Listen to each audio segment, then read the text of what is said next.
આજે ભારત માતા કી આજે રન ફોર યુનિટીની ઉપસ્થિતિમાં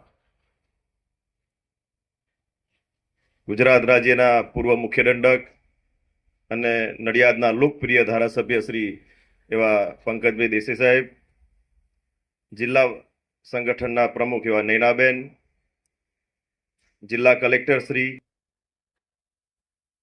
ગુણવંતસિંહજી,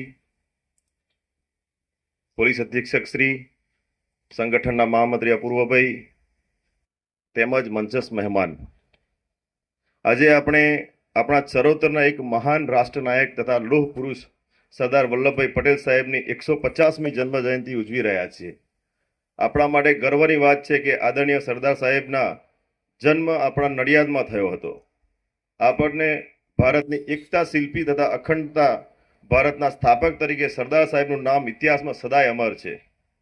તેમણે રાજ્યના વિલીનીકરણ દ્વારા તત્કાલીન 562 રજવાડાઓને એક સૂત્ર બાંધી અને અખંડ ભારતનું નિર્માણ કર્યું તથા સરદાર પટેલ સાહેબે હંમેશા કહેતા કે માનવ જાતિ સૌથી મોટી શક્તિ એકતા છે.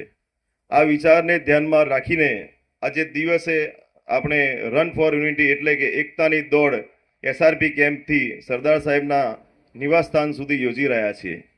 આ દોડ માત્ર શારીરિક કસરત નહીં પણ આપણા રાષ્ટ્રની એકતા, અખંડતા અને ભાઈચારા પ્રત્યેનો સંકલ્પ છે. આજે આપણે આપણા આ દોડમાં ભાગ લઈ રહ્યા છીએ ત્યારે આપણા મનમાં એક સંદેશ ગુંજવો જોઈએ, એક ભારત શ્રેષ્ઠ ભારત. આપણે સૌ સાથે મળી આ સંદેશને જીવનમાં ઉતારવાનો સંકલ્પ કરીએ છીએ. પ્રાંત, ભાષા, ધર્મ કે જાતિ ઉપર ઉઠીને એક ભારતીય તરીકે વિચારીએ એ સરદાર સાહેબની સાચી શ્રદ્ધાંજલિ છે. મિત્રો, આજે રન ફોર યુનિટીના માધ્યમથી આપણે દેશને એકતાનો સંદેશ આપીએ છીએ તથા સરદાર સાહેબને અવિસ્મરણીય કાર્યને નમન કરીએ છીએ. જય સરદાર, જય હિન્દ, જય જય ગરવી ગુજરાત, ભારત માતા કી જય.